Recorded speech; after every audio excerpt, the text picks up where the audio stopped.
Hey guys.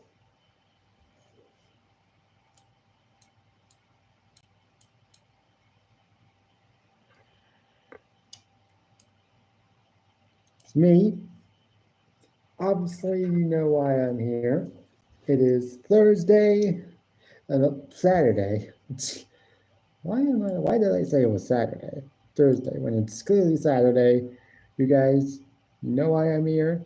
Wrestling Weekend Review. Just so you know, here, just so I can show you guys. Brought my phone stand with me, so I'm using that for going live today. And obviously, you guys know why I'm here, so let's just get into the show. Just so we can get this over with. I was gonna go live a little bit earlier, but also my phone wasn't charging nearly as fast as I wanted to. And I also had a video to shoot that I will be premiering tomorrow at 6 o'clock, 6 p.m. So if for those of you who are subscribed to my channel and who come in here, hey, yeah, I guess it could be for you especially. But yeah, thanks you guys. Or any of you guys that are just now coming in, if you want to hit that like button, feel free to do so. It's never required, but I would appreciate it. And like I just said, I did a video today, and it will upload, and I will upload it tomorrow as a premiere, although I will upload the video tonight, at some point tonight, if I can, but I will upload it as a premiere, and it will officially premiere on my channel at 6 o'clock tomorrow p.m. Don't miss it. I'll probably reiterate it for some people that might be. Yeah, I think I'm starting to. Yeah, see. I mean, time him out anyways. I think I know what he's gonna probably say. He already said NI, so I was thinking, I think he's gonna say that word a word that I don't like, so I'm just gonna time him out anyways. When Snake gets here, hopefully the trolls will be great. That may have been the first troll to come in the live stream. I'm popular. I guess I'm popular. But let's get into it. As always, we start out the week with Monday Night Raw. Can't remember where Monday Night Raw was this week, but I will just say this much. NXT. Yeah, I just started streaming no more than 3 minutes ago. Can you at least give me like 5 minutes before you start coming in, before you trolls start coming in here saying your whatever it is you come in here to say? Like, give a guy time.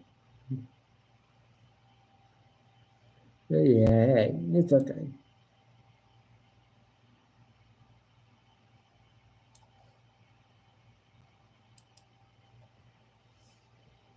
Monday Night Raw started out with CM Punk.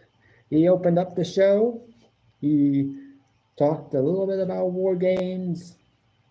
Talked about how he's moving onward and how he's done with Drew McIntyre and he's done with fighting with other people. He now wants to move on. And he also mentioned the favor that he apparently has that we don't know what it is, but I know it's going to be a big favor probably. As always, you guys know what I like. The Powerades. This one is Fruit Punch. Hey, Nate, you just made it. And don't worry, only one troll has showed up, but I got rid of him immediately. all he wrote in the chat was like N and then an I, and then I was like, oh, I think he might be be going to say a word that I don't like and that I don't support on this channel, so we're just gonna get rid of him. Yeah, more fun for me. Yeah.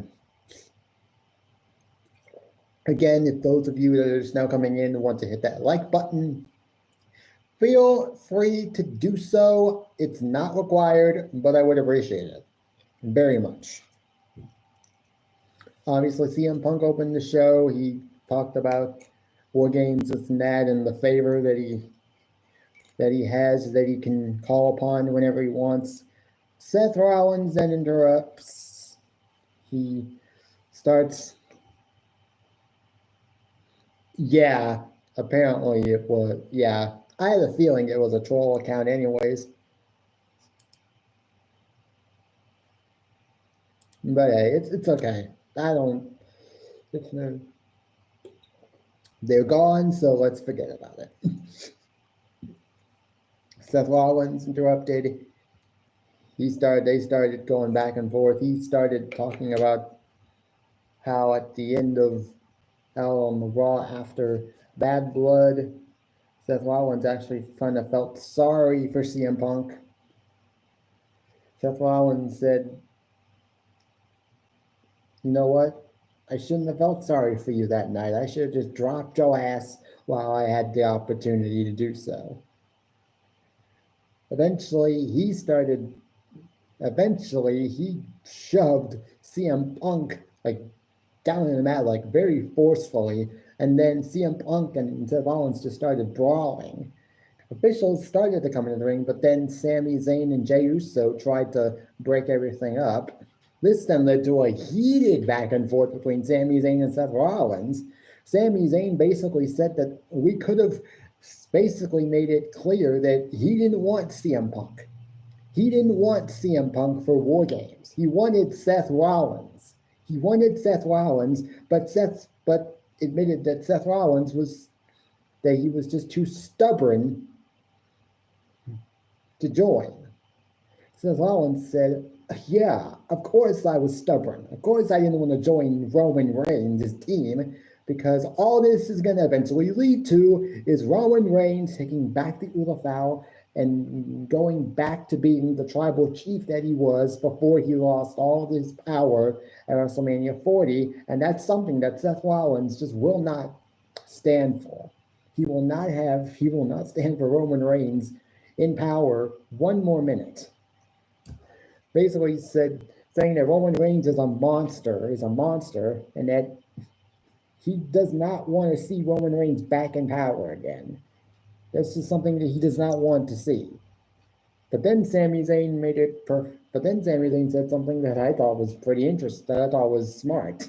It's like, "Oh yeah, well, okay, Roman Reigns may be a monster, but just so you know, you created that monster when you turned on the Shield 10 years ago."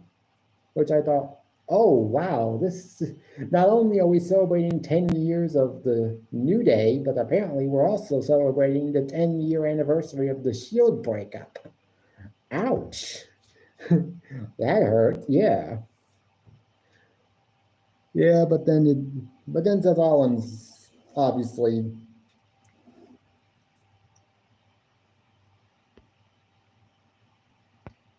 shut up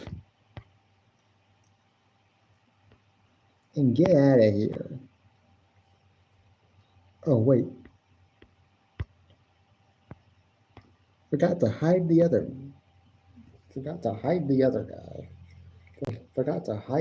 guy. Just so you know, this was a great back and forth because it basically played off of the fact that Seth Rollins was trying for years to get Roman Reigns to stop the Roman Reigns takeover of WWE. He was finally able to do that at WrestleMania 40. He was finally able to, quote unquote, end the tyranny of Roman Reigns, and now Roman Reigns seemingly wants it all back. And Seth Rollins is like, "No, I don't want that. I'm not gonna sit through 3 or 4 more years of Roman Reigns on top of WWE with everybody else just being fed to him like fed to him like mincemeat. This led to Sami Zayn calling Seth Rollins out for a match in the main event. And Seth Rollins accepted. So that was it. That was it for that. Great opening segment. Then we go backstage. Finn Balor, he was talking about how he cost Damian Priest the match at Survivor Series. He said that he wanted Damian Priest to think that Finn Balor was out of his way in the rearview mirror, and then only for Finn Balor, only for Finn Balor to be like, "You forgot about me? You thought I was gone? You think I was gone? Nope. You may have forgotten about me, but I didn't forget about you." He basically made it pretty clear that he's not done with. He made it pretty clear that he's not. That every time. It's okay, Nate. I don't expect you to get them all, but hey, I can get them sometimes if you miss one. If I think you missed one, I'll gladly get rid of him. He basically made it clear that as long as Finn Balor is alive, Damian Priest will never get another shot at the World Heavyweight Championship. And he'll make sure that every time Damian Priest does, we don't speak of that name on this channel. We don't speak of that name on this channel. And then at one point Finn Balor said something that I thought was interesting as well, is that when everybody listens to Finn, the Judgment Day wins. Finn, the Judgment Day win. Rhymed, and it was sketchy, but I thought it was interesting that he said that, because that sounds like something a leader would say, and they made it pretty clear from day one that there would be no leaders in Judgment Day. This version of Judgment Day would have no leaders, just everybody equal. But it definitely looks like Finn Balor is trying to become a leader.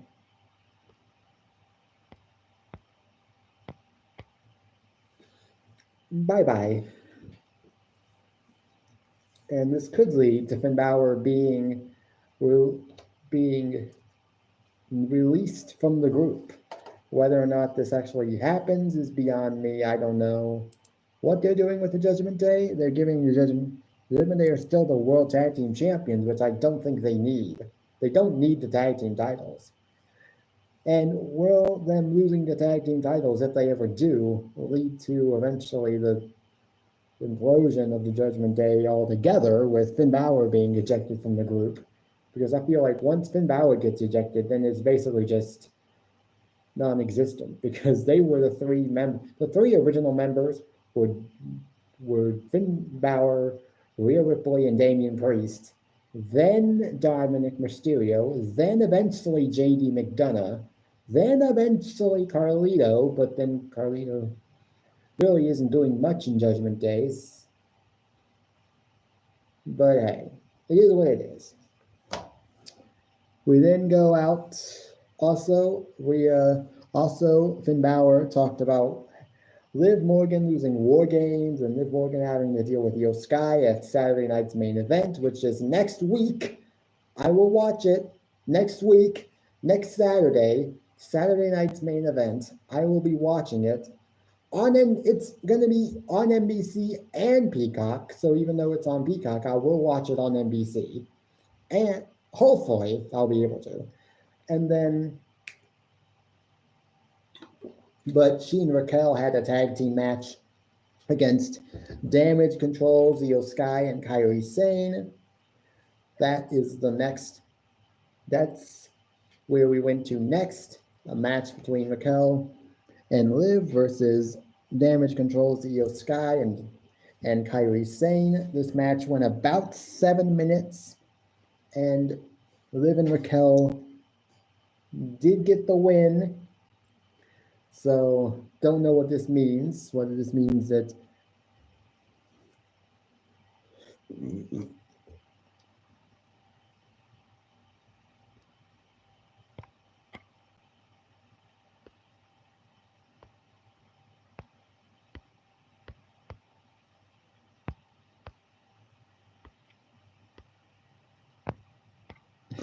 Andrew Munson. Glad you're here so I can fire your ass. Also, put Carlito in timeout for 24 hours. Let's see, 1, 2, 3, 4, 5 trolls I've had to take out already. Hey, it gets me views, so I'm not mad. It gets me the views, so why should I be mad?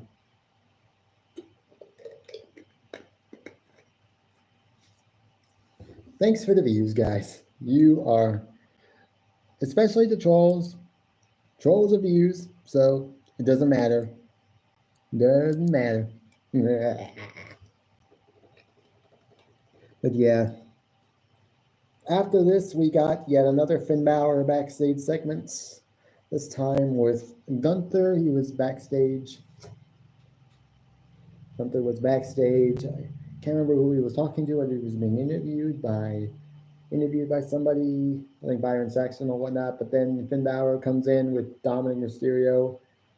Finn Balor basically says, I want a shot at the World Heavyweight Championship. I want a shot at your title. Gunther basically just says, you don't deserve a title match. I mean, if anything, Dirty Dominic deserves a match against me, because at least Dominic was able to beat Finn Balor, Damian Priest as of late, recently. I'm sure that definitely stung a little bit. The fact that Dominic got a match against Gunther before he did. I think what they might be doing here is they might be setting up Finn Balor to be excommunicated from the group, and it could just be because of his obsession with Damian Priest, and his jealousy at other members of his own group getting opportunities against Gunther, an opportunity that he wants but has not been able to get. He hasn't been able to get a match for the World Heavyweight Championship, not since last year, all of last year, when he had his match with Seth Rollins at SummerSlam. Since then, he hasn't been able to get anywhere near the World Heavyweight Championship. And although he was happy about Damian Priest winning the world title at WrestleMania 40, obviously, eventually, it got to the point where Finn Balor just got jealous that Damian Priest was the world champion, and he wasn't. That's all it ever was, and that's, I think, what's gonna be Finn Balor's undoing. This is his obsession with Damian Priest, his obsession with wanting to be the world champion, and his obsession with just being upset his obsession with just being upset with all of his teammates when they don't do something, when they aren't able to finish something that he wants them to finish, like the Damian Priest problem. Tonight, Finn Balor said that because Dirty Dominic couldn't finish off Damian Priest, he decided to do it himself. And it worked, and apparently it worked. And so we would get that match between Dominic and Gunther later on in the match. Then we go to the triple threat match. A triple threat match, which is for the Women's Intercontinental Title Tournament. This is Katana Chance versus Shayna Baszler versus Dakota Kai. This match went about 8 minutes. Good match. Dakota Kai won, which I thought was a good move, but then Shayna Baszler, also I can see why Shayna Baszler fans would be like, oh, she's kind of buried. Shayna's buried. I mean, look, I'm sure Dakota Kai would have been on a lot of people's lists of who they would want to see as the inaugural Women's Intercontinental Champion. That and maybe Lyra Valkyria is another one that people would probably think of as a contender for this new title. I still don't really know why we're getting 2 women's mid-card titles. this because when they first debuted the women's US title, it was made clear that this title would switch between both brands, which is something that the women's tag team champions do, obviously on a daily basis. But then once we got the tournament bracket for the women's US title tournament and it was all SmackDown superstars, I was like, wait, is this title really going to be switching between both brands, or is this just for SmackDown? And obviously now we know that the US title, there will be 2 mid-card titles for the women. I don't think we need women's tag team titles anymore, but that's just my opinion.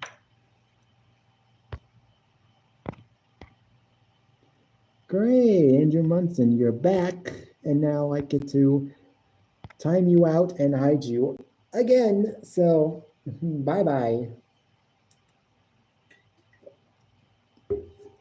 Is what it is, but hey, good for Dakota Kai.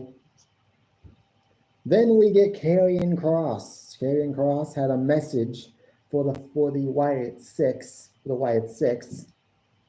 I'm actually excited now for this feud between the Wyatt Six and the Final Testament, because what they are doing here with the Final Testament is they are showing them as being equals to the Wyatt Six. What they did with the American Made was they made American Made look just so it was completely one-sided. American Made was losing every fight against the Wyatt Six. Against the Final Testament, the Wyatt Six finally have an adversary who is somewhat, say, on their level when it comes to spookiness and just. I think it's great. I think it's great.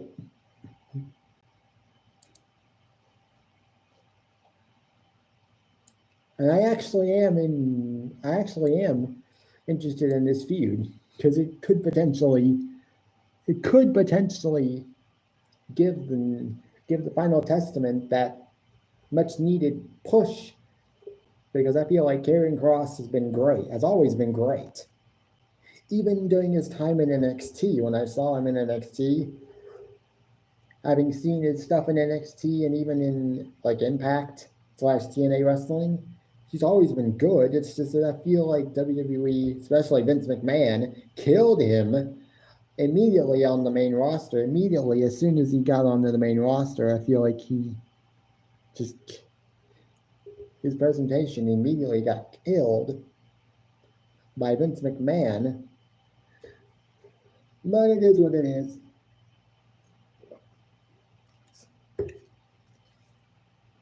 But hey, this was good. We got Butch backstage, was being interviewed backstage by, I think it was one of the Kathy Kelly. In the middle of this interview, their cameras went to, I guess, check on something that was going on backstage. Apparently, Jey Uso was attacked backstage. Later on in the show, we got a little backstage moment with Sami Zayn with Adam Pearce. Sami Zayn said that his number one suspect was Seth Rollins. I mean, it wouldn't have surprised me if it was Seth Rollins. But then, in the main event, after the main event, we saw a return, and that person that returned, I think, is most likely the one who did attack Jey. We got Dominic Mysterio versus Gunther.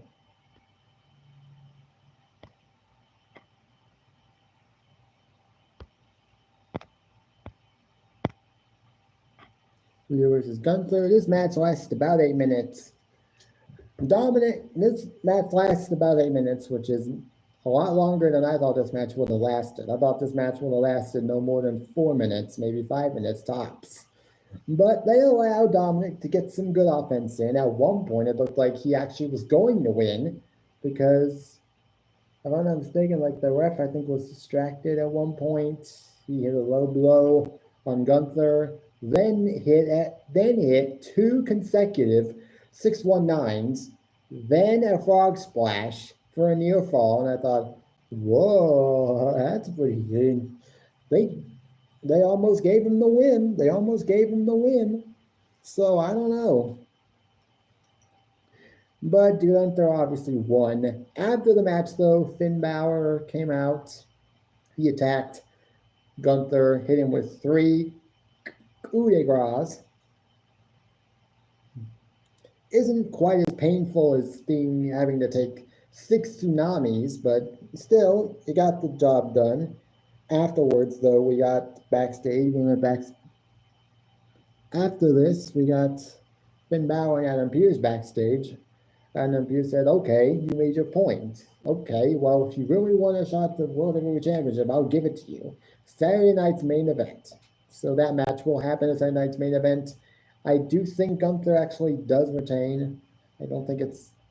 I don't know. They could actually have Finn Balor win. Who knows? I'm sure he's gonna want all the members of Judgment Day out there so that he can have the advantage going into the match.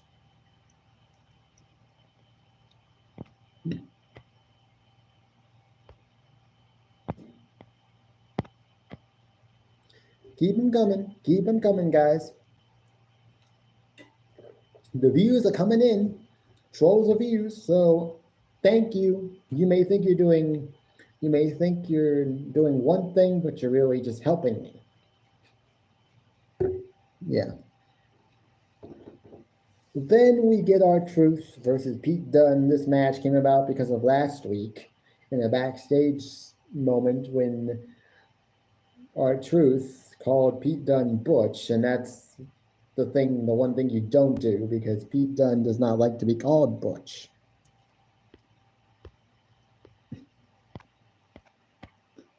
Retract your message all you want. I'm still able to time you out and hide you.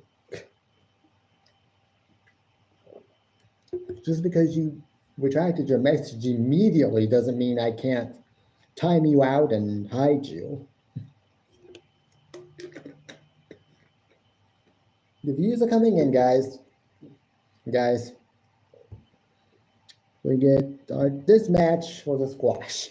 2 minutes. I thought we were going to get an actual legit match that lasted at least 5 minutes. And Pete Dunne loses due to a roll-up by R-Truth. Like, okay, what was that? We obviously didn't need this match. They could have tacked on maybe a few extra minutes to the Seth Rollins, Sami Zayn main event, and I would have been perfectly okay with that. Then obviously we get one of the main points of the night, the New Day segment. Before that, though, we got a video package reliving some of the New Day's greatest moments. We even saw Kofi Mania. Some of the greatest moments from SmackDown, Raw, and on PLEs and stuff. So now we all thought all of this tension between the New Day was leading towards a heel turn from Xavier Woods on Kofi Kingston. What we got was something that I didn't expect. I know the fans didn't expect it because we were all under the assumption that this was just going to be a solo heel turn by Woods. Because it just seems like Woods has been the only one that's been frustrated and taking it out on Kofi. But then I guess Kofi realized, oh, he's actually right. So what happened was Big E actually showed up, which I knew was going to happen. It wouldn't have been a New Day segment without Big E, and this all centered around him apparently, because Big E decided, I'm back, but maybe I can manage you two until I'm able to get back into the ring full time. Kofi and Xavier were like, we don't like that idea. In fact, we don't know why it's taken you this long just to get back even into WWE, period. Like, yeah, Big E's been on the PLEs and on the kickoff shows and the post shows for the PLEs, but he hasn't been on WWE television since his injury 2 years ago, many people thought he wouldn't ever wrestle again, would never wrestle again, but maybe there is hope that Big E will actually be able to come back and perform. Obviously, I don't know if Big E's gonna. The one move that Big E does that I think was the reason that I think has been, that I think could cause Big E to get injured again, that I don't think he maybe should do this time around, is if he ever does get cleared, is the move where he does a spear through the ropes and his opponent hits the barricade. I don't think Big E should do that move again anymore because obviously it could lead to him getting injured again. That's just my opinion. Then, so the New Day, Kofi Kingston, Xavier Woods decided to turn on Big E, which I didn't think was going to happen, but hey, surprise, surprise. It was a surprise, but it was a good surprise. And it was a great segment, and now the New Day are basically done. As far as the power of positivity New Day, oh, it's done. Don't know what they're going to call it now, but that's the way that it is. It's done. Then we get the main event, Seth Rollins versus Sami Zayn. Went about 9 minutes, 30 seconds, almost 10 minutes, 9 minutes, 30 seconds. Good match. Seth Rollins wins via a roll-up. Hey, Austin. If any of you guys that are just now coming in that are not trolls want to hit the like button, feel free to do so. It's never required, but I do appreciate it. Let's see if we can get this to 5 likes before I end this live stream. Just, if it's possible, please. Please, please, please. Seth Rollins won via a small package, via a roll-up after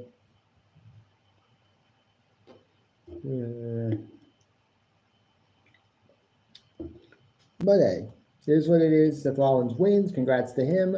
Sami Zayn was still in the ring. All of a sudden, in comes someone in a hoodie, and they proceed to Claymore kick Sami Zayn in the face, which honestly I knew immediately who it was. There's only one person in WWE that does the Claymore kick, and that's Drew McIntyre. He is back. What he's back for, I don't know, but this could just be another installment of his CM Punk bitterness tour where he just hates CM Punk, and now he's taking it out on the people that teamed up with CM Punk at War Games, which is obviously one of them is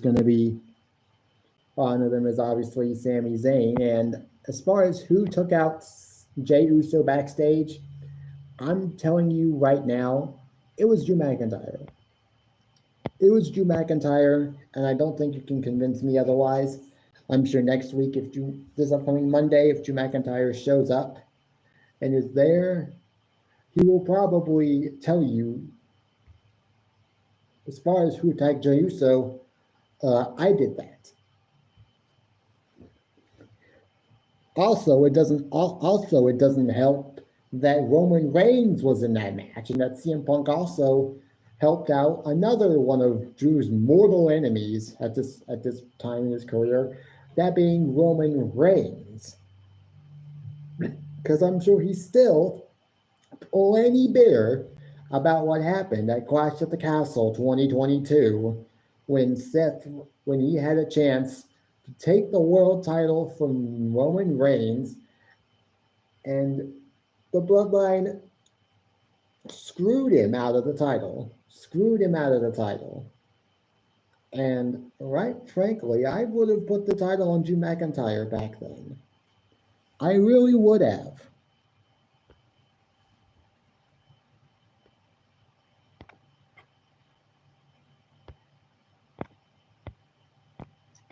But then again, that's just me. That's what I would have done. Raw was a great show this week. Great show this week. If I had to rate Monday Night Raw this week, I'd give it an 8 out of 10 because it was that good. It was that good. Now on to Tuesday. Now on to Tuesday and NXT. NXT was a good show this week. This was the last NXT show before NXT Deadline, which is tonight. Don't know exactly when it is, but I will make sure to watch it. But I'll be watching it regardless. We got the opener was a last chance qualifying match for the Women's Iron Survivor match. Jada Parker versus Ren Sinclair versus Cora Jade versus Kelani Jordan. At one point near the end of this match, Lola Vice came out with a brick. Honestly, she's still sort of came out to sort of distract Jada Parker. They're still sort of feuding and not liking each other at all.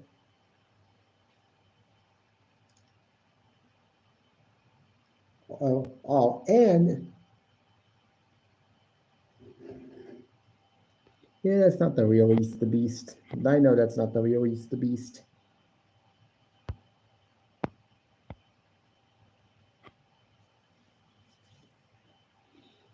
But in a move that I didn't see coming, Ren Sinclair gets added, fell into the cover, and got the win. 1, 2, 3.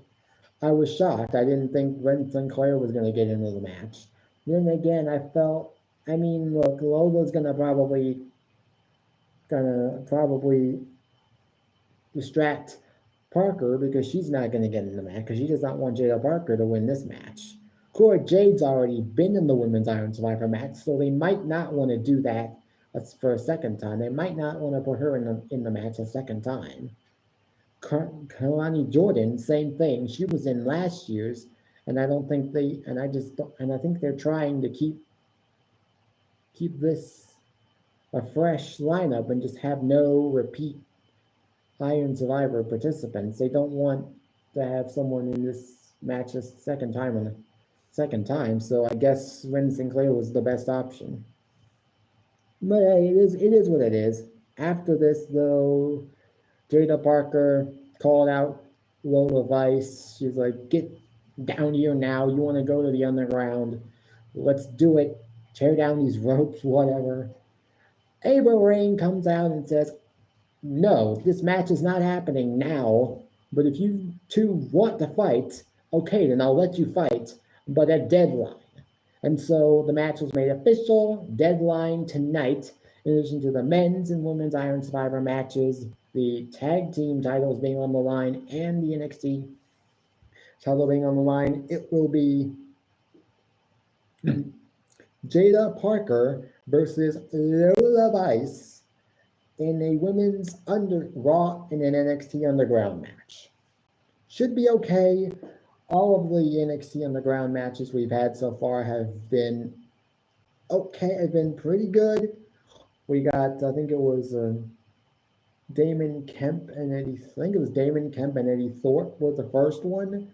Then we got Dijak and Eddie Thorpe at one point. Then we got Shayna Baszler. Then we got Lola Vice and Natalya, which was okay. Then Shayna Baszler and Lola Vice. And now this will be, I think, the fifth one we've had in NXT, which I'm actually glad that they don't do this on a consistent basis, that they're sort of spacing them out, letting them breathe, shall we say.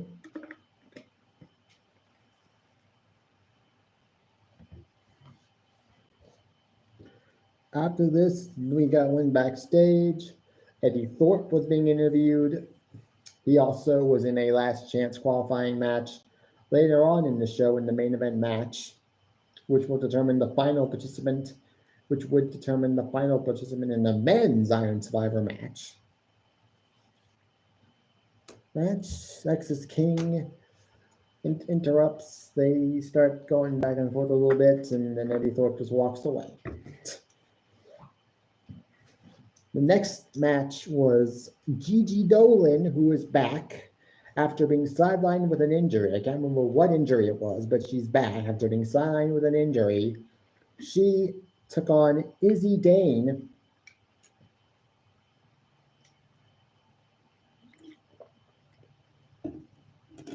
And this match went about 4 minutes.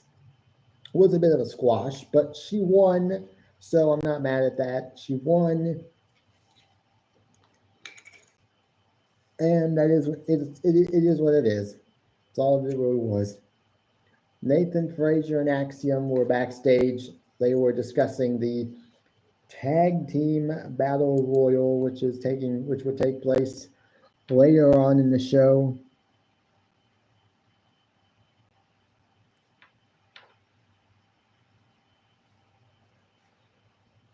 And they were in NXT has been teasing a potential split of these guys for a while now. Don't know if it'll actually happen, but I don't know. Maybe it leads to them turning heel again. Maybe it leads them to turning heel. Who knows? We could get a heel Fraxium, which is Nathan Frazier and Axiom. That's what a lot of people call them, is Fraxium. I don't know, but hey, it is what it is.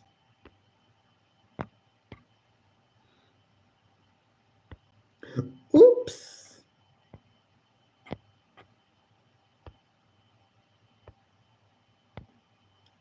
Oops. That wasn't supposed to happen. Now it wasn't. Then the next match we got was Nikita Lyons versus Carmen Petrovich. This match also lasted about 4 minutes. Again, squash match, basically. Carmen actually won the match via a distraction by Ashante the Adonis.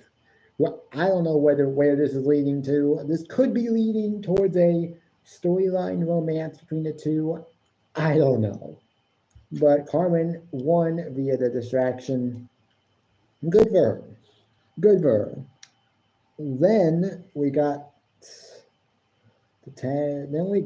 the segment that I was actually the most excited for.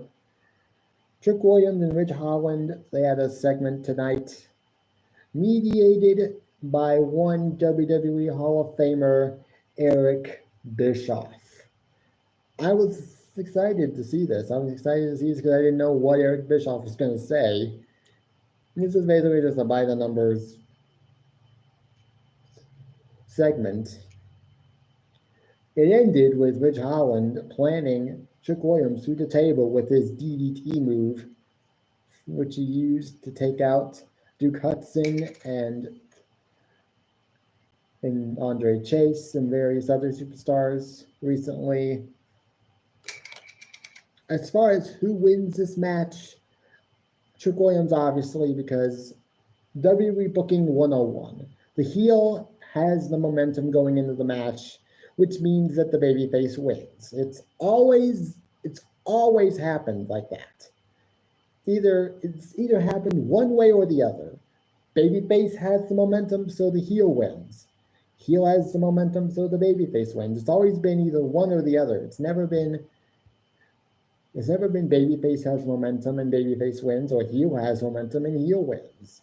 Like, it's never been that way. It's always been one or the other. But yeah, I do think Trick Williams wins. I think he obviously can't lose the title yet.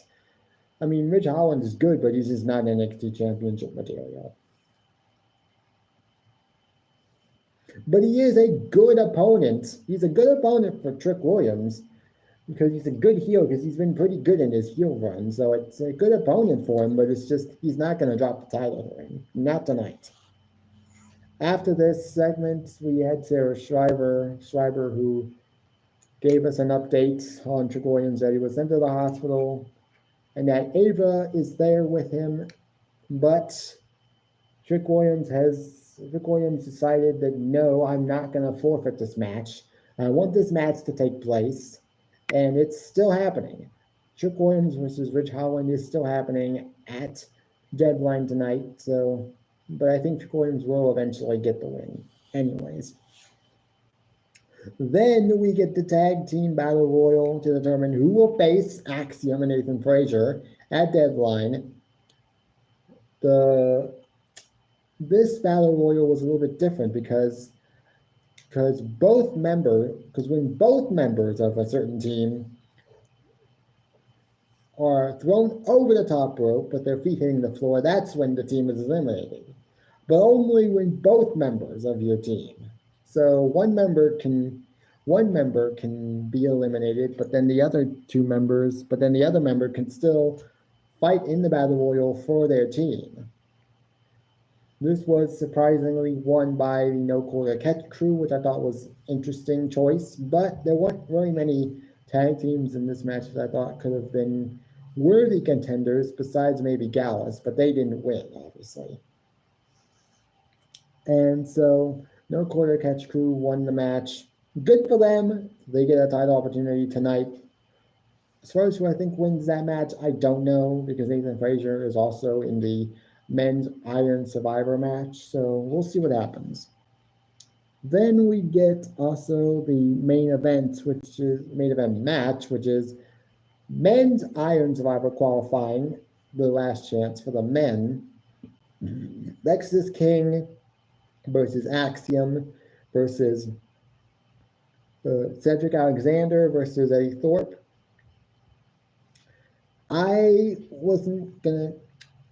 I knew Axiom probably was not going to win because the same thing with Cora Jade and Kalani Jordan.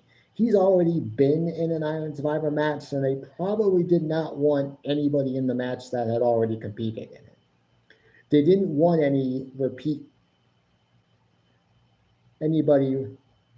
in the match for a second time, so I kind of figured Axiom might not actually get in. I thought either Lexis King or Eddie Thorpe maybe, although I thought Cedric would have been a good choice, considering that most of the competitors are cruiserweights at this point. But Eddie Thorpe actually did get the win. He did get the win. I don't know. So good for him. He qualified for the men's Iron Survivor match. The main event, segment was Roxanne Perez. She talked about the women's Iron Survivor match and how the person that wins, it won't matter who wins because eventually they're just going to lose to her. And this then led to all the women being involved in the Iron Survivor match coming out and just having a big old stare off, and then they started throwing hands. The only one that didn't really come out was Ren Sinclair, but then she did come out and laid out Roxanne Perez. But then almost immediately as this was happening, we were told there was an incident backstage, and apparently Eddie Thorpe was laid out backstage. So apparently Eddie Thorpe was attacked backstage by somebody. I don't know who it is, but if Eddie Thorpe is unable to compete in the men's Iron Survivor match, then he will more than likely be replaced by somebody, and it will probably be the person that took him out backstage. Maybe over Femi. I'm thinking this might be over Femi that did it. I don't know. But we'll see what happens tonight. NXT was a good show. Not as good as Raw, but it was still good. I'll give it 7 out of 10. 7 out of 10. Then we go to AEW Dynamite. AEW Dynamite was a good show, nothing too special. We did get the Continental Classic this week. Again, this is the Continental Classic. And we got 2 matches for the men's Continental Classic this week on Dynamite. Shelton Benjamin opened up the show with Kyle Fletcher of the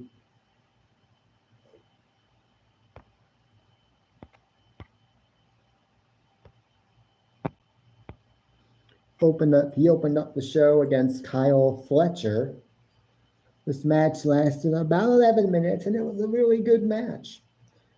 This was a match where I didn't know who was going to win because I felt like Shelton Benjamin just came into AEW. Obviously, they want him to look good and look strong in this tournament. But then also, Kyle Fletcher just turned heel. He just got the biggest win of his career against Will Ospreay. So you gotta have him looking strong. You can't have him losing very often in this tournament, or else he's not gonna, or it's gonna look weak. But Shelton actually took the loss here, and Kyle actually won via shenanigans, like holding on to the ropes as he was getting the pinfall. So, hey, as much as I didn't know who was going to win, I figured whoever was going to win, they were going to probably win via some shenanigans. And that's exactly what happened. After this, we went to commercial break. Then we came back to Chris Jericho apparently giving us a sort of a breaking news sort of thing. He was in New York. Getting ready for, I guess, Ring of Honor's Final Destination. I guess the next pay-per-view that Ring of Honor has at the Hammerstein Ballroom. Hammerstein Ballroom. And as of Thursday, we found out that Chris Jericho will be defending his Ring of Honor title at the event against none other than Matt Cardona. Great. I hope Matt wins, but knowing Chris Jericho, he is not going to lose that title anytime soon.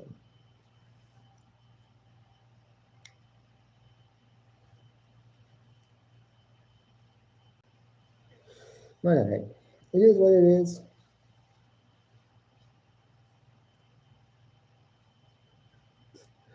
It is what it is, but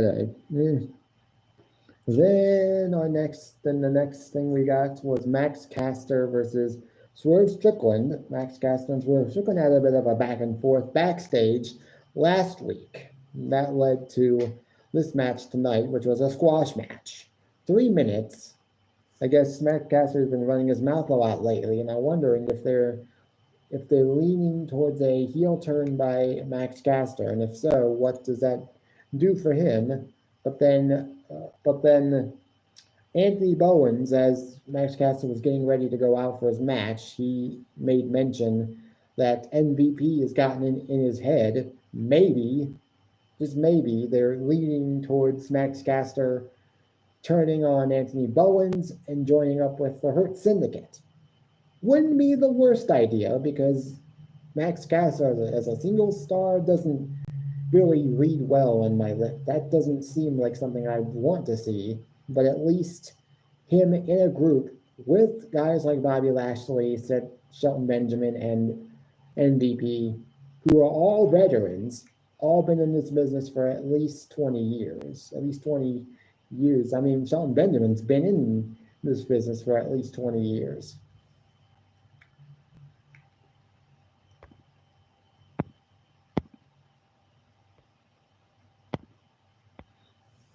Hey, keep them coming. Keep them coming. The views are coming. The views are coming. You think you're doing one thing, but you're really doing something else. You're helping me with views, and that's great.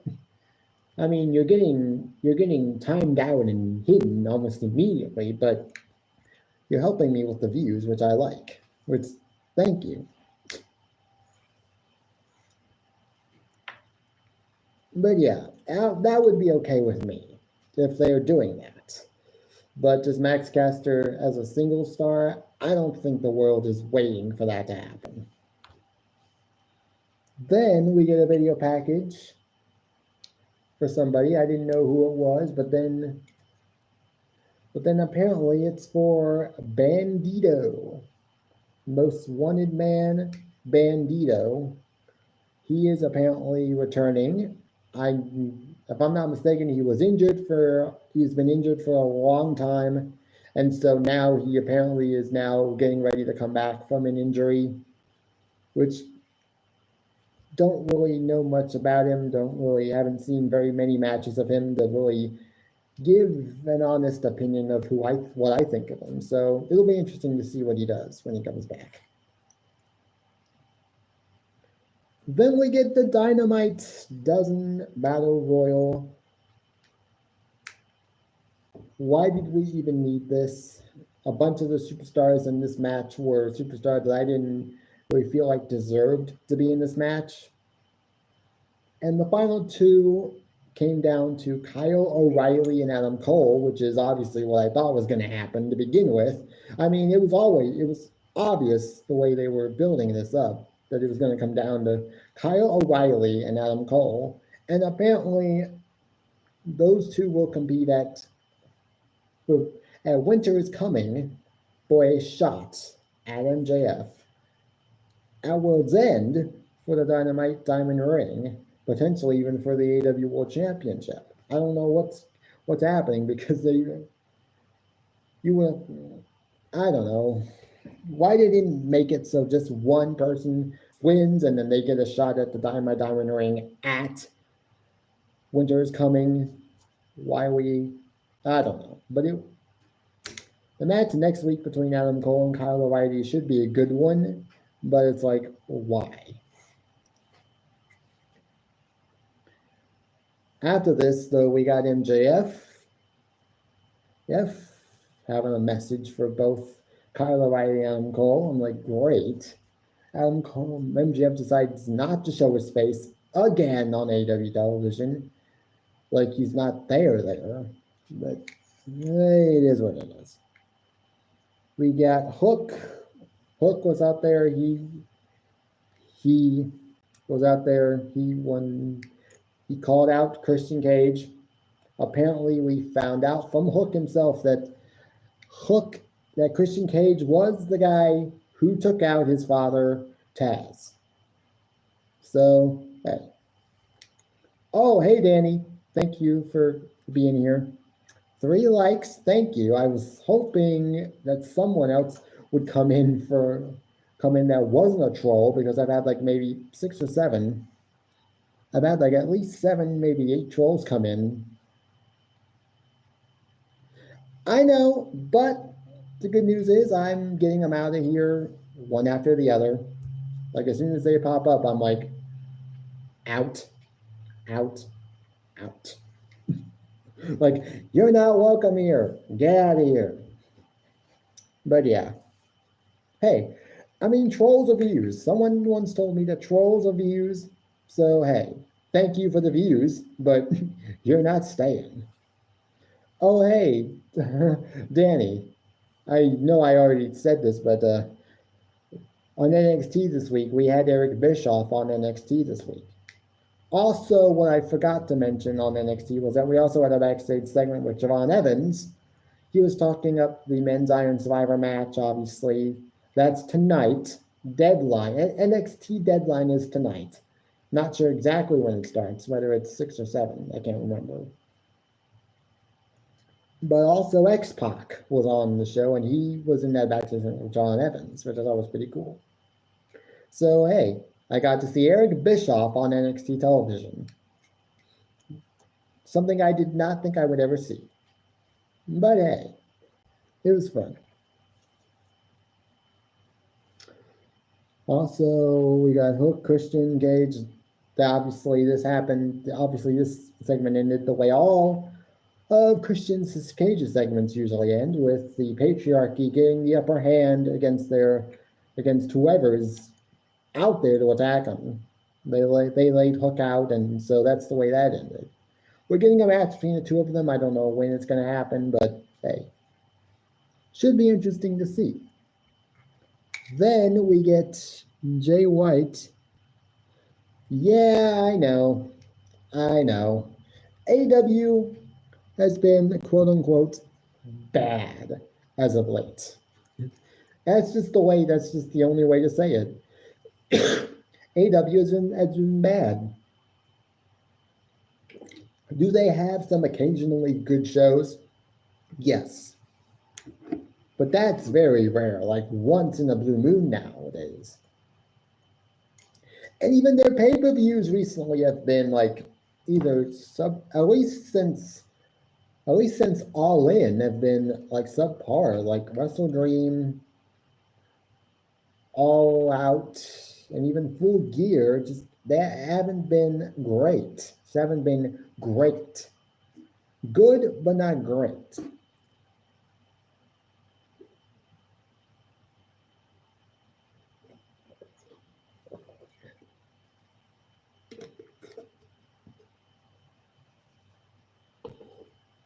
But hey, we got this week, we also got Jay White versus Pac of the Death Triangle.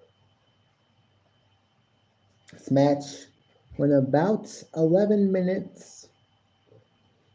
Pac gets the win, and via interference from the I know Jay White got the win, but then almost immediately the Death Triangle come out to attack.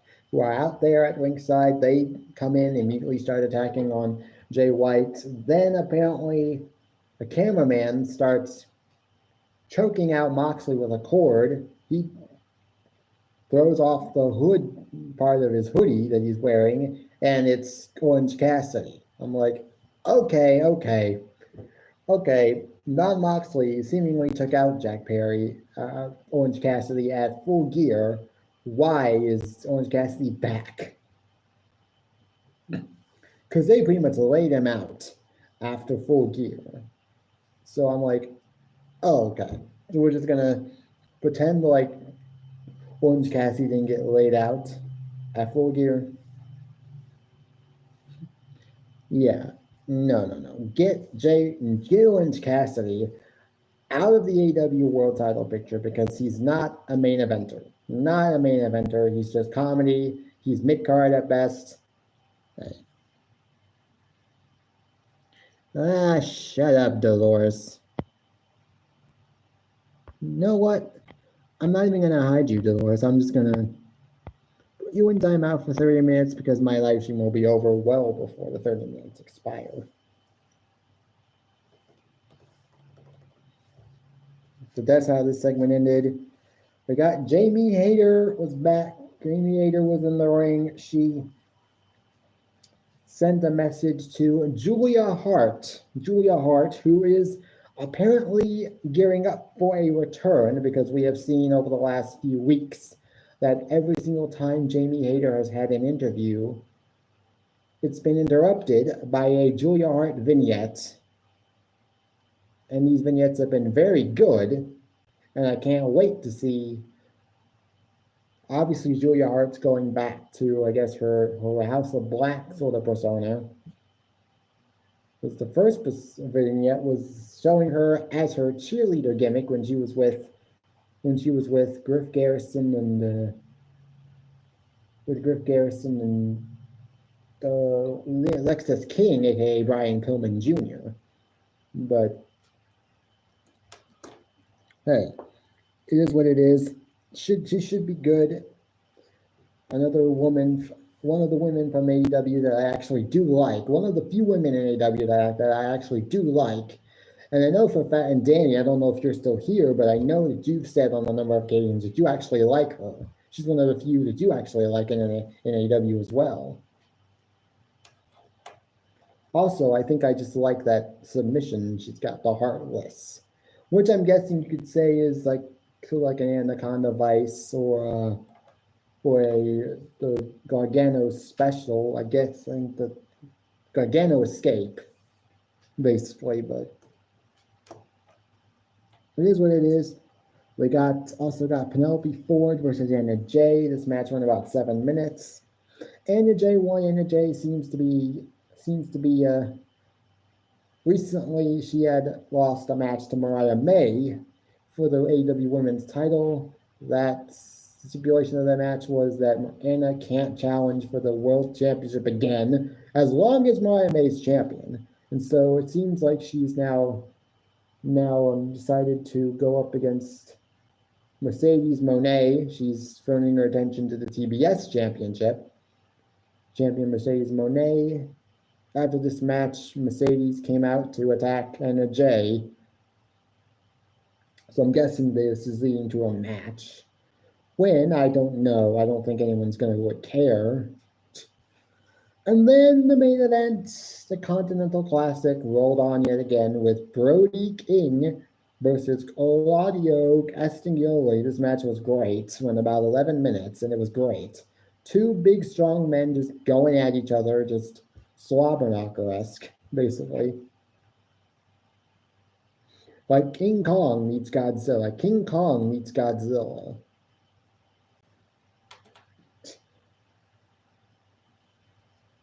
But hey, it was a great match. If I'm not mistaken, Claudio did win the match. Another match where I didn't know who was going to win because both have been presented within the last few years as like sometimes unstoppable, at times unstoppable. But that's okay. That was okay. The match was great. I'm okay with how the match ended. Claudio wins. Good for him. As far as what I would rate AEW Dynamite this week, it was good, just not really great. I'll give it a 6 out of 10. And then on to SmackDown. SmackDown was last night. Didn't see it, but I watched some of the highlights. The Bloodline, it opened up with the Bloodline backstage. They were entering the building. Apparently, so was Apollo Crews, so they just decided to. Obviously, the Bloodline is very much unhappy about the fact that they lost at War Games. And so they're definitely taking their frustrations out on everybody, basically. Like we saw later on in the show, we got the opening segment, though, was Cody Rhodes.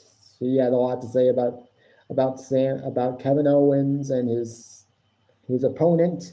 Next week, December 14th, which is next week, Saturday night's main event on NBC and Peacock. I will be watching that because I want to watch that.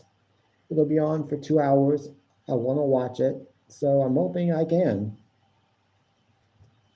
We got, then all of a sudden Chad Gable comes out of nowhere to interrupt proceedings. I didn't know what this was about, but apparently Chad Gable mentioned some transfer window thing, which I'm guessing, which now, from what I've heard, is WWE looking to WWE and all three of its GMs from Raw, SmackDown, and NXT are looking to switch up the rosters a bit, switch some superstars around, which I think might actually be a good thing because there are some superstars like American Made is doing absolutely nothing on Raw. Move them over to SmackDown, and then potentially move maybe Legado del Fantasma over the Raw. But I don't know why that would make any difference because then they could just feud with LWO again, and I don't think I like that idea. But hey, it might be the best thing for them. Or even just go down to NXT and just have an extended run there and just run things down there like they used to. Just without Joaquin Wilde and Cruz del Toro, who are now part of the LWO.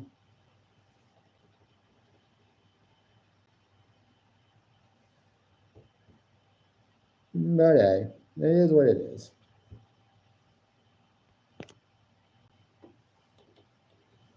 Then this would lead to a match being announced for the main event. Cody Rhodes versus Chad Gable. So, hey, it is what it is. Not that I'm mad that Chad Gable was out there. I wasn't mad at all. I was like, good to see him.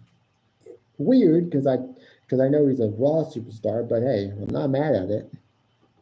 Then we get the main event. Then we get a triple threat match in the women's U.S.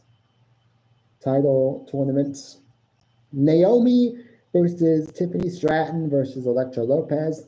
My money was on Naomi, but Tiffany Stratton also wins, which I'm guessing is okay. Because I guess although I feel like Tiffany Stratton needs to cash in that Money in the Bank briefcase pronto, because I feel like the more she holds on to it and doesn't cash in, her star power is just gonna drop. And it has. But she's still pretty used in a prominent role, so maybe she does eventually cash in. I don't know. But we'll see what happens. This was a nice match. Went about 9 minutes. Tiffany Stratton wins. Congrats to her.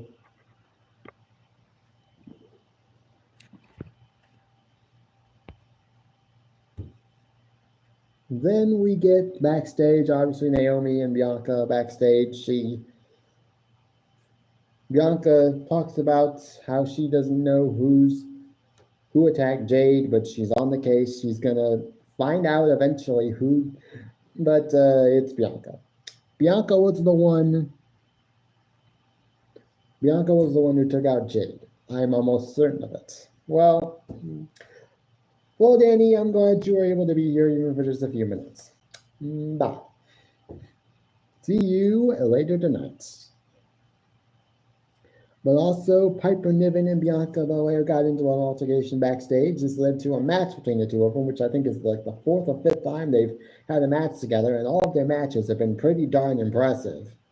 Especially this match, because Piper actually had a chance to win this one. This match went about 12 minutes. This might have actually been the longest match they've had, and it went about 12 minutes. And Piper Niven actually looked pretty decent, pretty darn good in this match, and could have won at one point. But Bianca wins the match, obviously. I didn't think that was ever in any doubt, especially when it comes to Bianca Belair. It's just like she hardly ever loses. Even when she does lose, it's via interference from somebody. It's via interference. But good for Piper Niven for having a great match. Maybe she deserves a singles push. I don't know. We get Shinsuke Nakamura video package chronicalizing, I guess, the last sort of 3 weeks for him, how he's been reinvented, and now he is the new United States champion. I'm excited for him as US champion. And then he comes out for a segment. Obviously, I'm guessing he was going to talk or whatever, but then LA Knight comes out just to spoil the party. He's like, I'm sorry, Nakamura, but you took my US title and I want it back, so I'm going to get it back, whether you like it or not.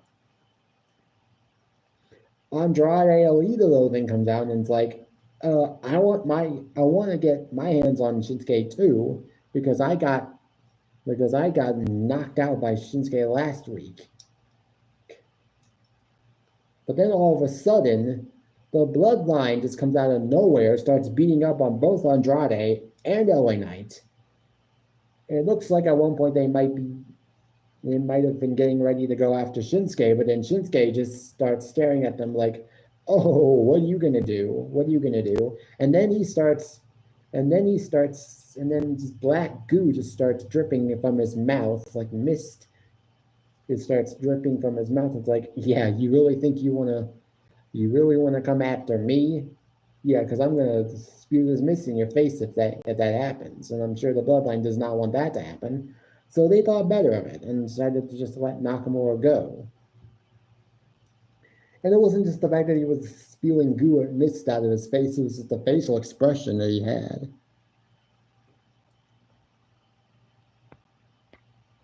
No, I will not. Bye-bye. This is great. Then we got, obviously, Solo Sikoa was not happy about losing War Games and decided, oh, I'm just going to, yeah, and he's done, and he's tired of the fans joking around and calling him a joke and that he's not the real tribal chief simply because Roman Reigns is back. And he said again, like, I'm the tribal chief because I have this, because I have the Ulafau, and that's what makes me, yeah. Dude, you're not the tribal chief, and you never will be. You're just trying to convince yourself that you are because Roman Reigns, because The Rock basically orchestrated every bit of this. And I still believe that The Rock is the whole power behind all of this. Eventually, it's going to come out. Then we get Kevin Owens' interview with Michael Cole. Obviously, Kevin Owens decided that Michael Cole should come out in his car to do the interview, which I thought was interesting.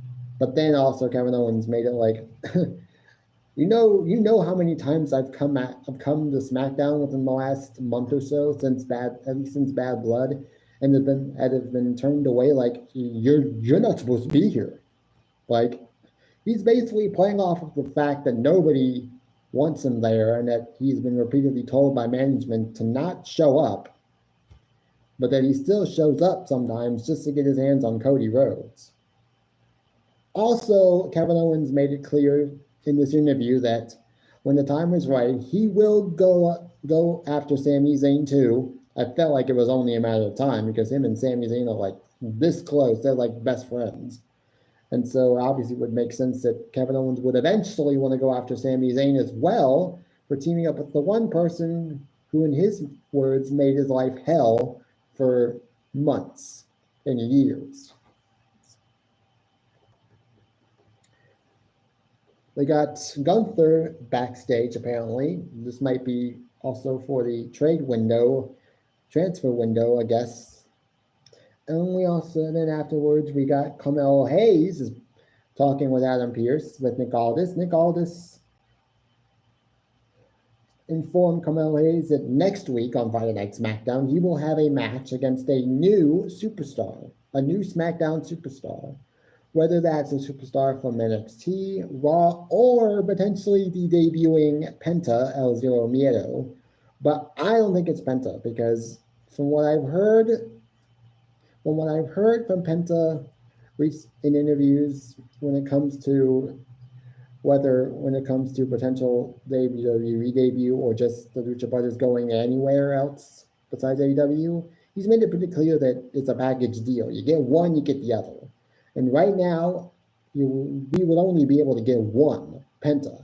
So I feel like, I don't know if Penta is just going to go straight to AEW and not wait for his brother's contract to expire. But I figured that's what he's going to do. He's going to wait until his brother can join WWE and then they'll debut together. Because I feel like that's what he wants to do, is debut the Lucha Brothers as a whole and not just as one half. But hey, we'll see what happens next week. It'll be interesting to see who Carmelo Hayes is going up against. But then we get Motor City Machine Guns versus DIY. This was supposed to be Motor City Machine Guns versus Street Profits, but the Street Profits were laid out backstage, apparently. Before this match happened, DIY Machine Guns decided to give DIY the title shots. We've been also, just like the New Day, this has been a sort of a back and forth between Johnny Gargano and Tommaso Ciampa, teasing a split of DIY, which has been done before, back in 2017. But this was also a swerve. Another swerve. Like, I expected to get Xavier Woods turning heel on Kofi, and we got both members of the New Day turning on Big E. This time, instead of what I thought was going to be a Tommaso Ciampa heel turn on Johnny Gargano, after losing the match, which I thought, they might lose to sort of set up the whole heel turn, which is what happened 7 years ago at NXT TakeOver Chicago after they lost that ladder match to AOP for the tag team titles. Tommaso Ciampa turned heel on Johnny Gargano. I thought they were setting that up again in the exact same way. Them losing a title match and then Tommaso Ciampa just snapping. But no, that didn't happen. We got DIY turning heel as a whole unit. So apparently Johnny Gargano decided to just go along with whatever Tommaso Ciampa had planned. And they are now the new tag team champions, and DIY are now a heel tag team, which I think might be good for WWE SmackDown as a whole. Then we got Kevin Owens, Cody Rhodes versus Chad Gable. Main event, went about 13 minutes. Great match. Cody Rhodes, though, wins, which I don't know why he needed the win, because I felt like Chad Gable could have won the match easily. But hey, he won.